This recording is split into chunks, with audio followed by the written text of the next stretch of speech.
ইরানের শক্তিশালী president Ebrahim Raisi নিহত হওয়ার 4 দিন হয়ে গেল।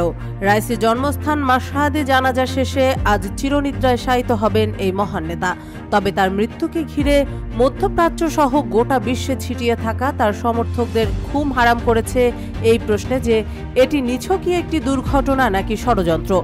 ইরানের প্রেসিডেন্টের আকস্মিক মৃত্যুর সংবাদ প্রচার হওয়ার পর থেকে বিশ্বাস করা হচ্ছিল যে ইব্রাহিম রাইসির হেলিকপ্টার ভেঙে পড়ার পেছনে ইসরায়েলের গোয়েন্দা সংস্থা মোসাদ এজেন্ট হেলিকপ্টারের হাত রয়েছে।